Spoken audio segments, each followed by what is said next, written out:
Gaza മനുഷ്യനിർമ്മിത ശവപ്പറമ്പ്. യുദ്ധക്കൊതിയന്മാർ തകർത്തെറിഞ്ഞത് സാധാരണ മനുഷ്യരുടെ സ്വപ്നങ്ങളും കരുതലും. എക്സ്പ്രസ് വാർത്തയുടെ പുതിയ എപ്പിസോഡിലേക്ക് സ്വാഗതം.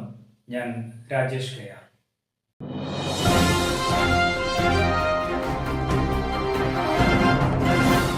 യുദ്ധം തുടങ്ങിയിട്ട് 2 വർഷം തികയാൻ പോകുന്നു. ഗാസയിൽ കാണാൻ കഴിയുന്നത് പ്രയത്നങ്ങളിലൂടെ ജീവിതം കരുപ്പിടിപ്പിച്ച ഒരു ജനതയുടെ നിലവിളി. പണത്തിനായും ഭൂമിക്കായുമല്ല, പകരം ഒരു നേരത്തെ ഭക്ഷണത്തിനായുള്ള പരക്കം പാച്ചിലാണ്. എന്നാൽ പട്ടിണിയിലായ ജനതയെ വീണ്ടും തകർക്കാനാണ് ഇസ്രായേൽ ശ്രമം. പൂർണ്ണ അധിനിവേശത്തിനായി ആഹ്വാനം ചെയ്തിരിക്കുകയാണ് ഇസ്രായേൽ പ്രധാനമന്ത്രി ബെഞ്ചമിൻ നെതന്യാഹു. സ്കൂളില്ല, തിരക്കേറിയ തെരുവില്ല, പകരം ഒരു യുദ്ധം തന്ന സമ്മാനമായി തകർന്നടിഞ്ഞ കെട്ടിടങ്ങളും മിസൈലും ബോംബും വീണുണ്ടായ അനേകം ഗർത്തങ്ങളും.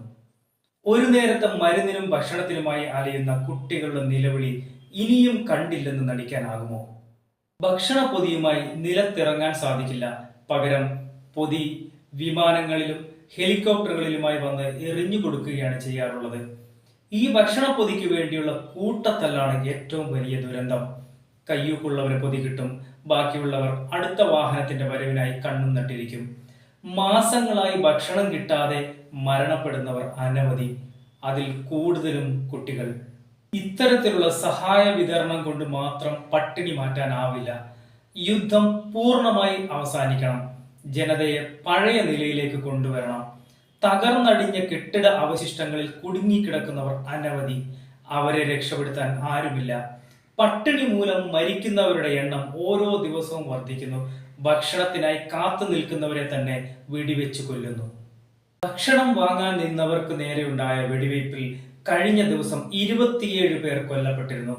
എന്നാൽ തിരക്കൊഴിവാക്കാൻ കുരുമുളക് സ്പ്രേയും മുന്നറിയിപ്പായി വെടിവെക്കുകയും മാത്രമാണ് ഉണ്ടായതെന്ന് ന്യായീകരണം വരുന്നുണ്ട്. എന്നാൽ സഹായം തേടുന്നതിനിടയിൽ ഇതുവരെ ഏകദേശം 1500-നടുത്ത് സാധാരണക്കാർ കൊല്ലപ്പെട്ടുവെന്ന് UN അറിയിക്കുന്നു. ഹമാസ് ഇസ്രായേലിൽ നടത്തിയ ആക്രമണത്തിൽ 1200 പേർ കൊല്ലപ്പെട്ടിരുന്നു. എന്നാൽ യുദ്ധം പ്രഖ്യാപിച്ച ശേഷം ഇന്നുവരെ ഗാസയിൽ കൊല്ലപ്പെട്ടവരുടെ എണ്ണം ഏകദേശം 61,000-ന് മുകളിലാണ്.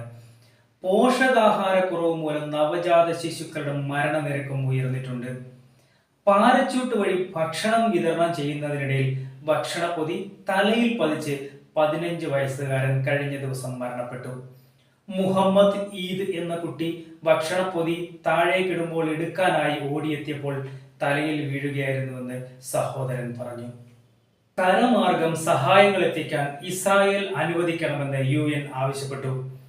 വിമാനത്തിൽ എത്തിക്കുന്ന സാധനം കൃത്യമായി ലഭിക്കുന്നില്ല, കൂടാതെ ചിലവേറിയതുമാണ്.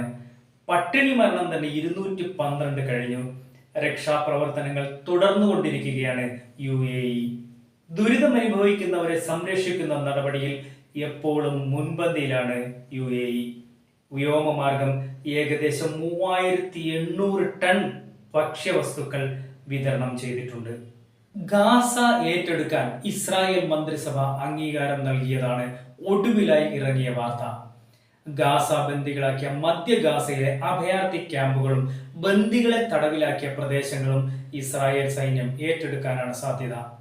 അതിനു മുന്നോടിയായി 10 ലക്ഷത്തോളം പലസ്തീനികളെ അവിടെ നിന്നും മാറ്റിപ്പാർപ്പിക്കും.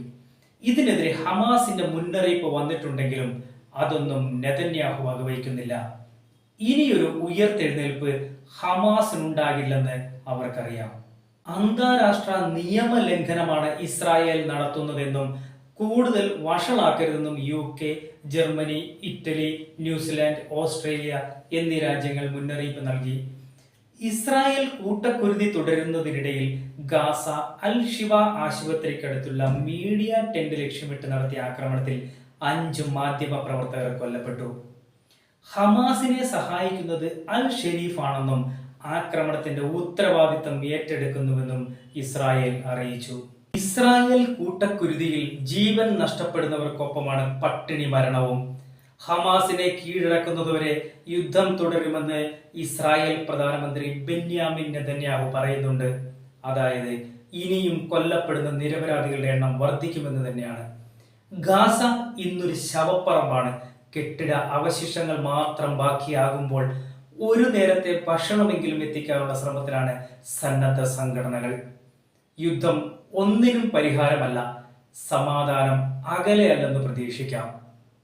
അടുത്ത എപ്പിസോഡിൽ കാണും വരെ നന്ദി, നമസ്കാരം.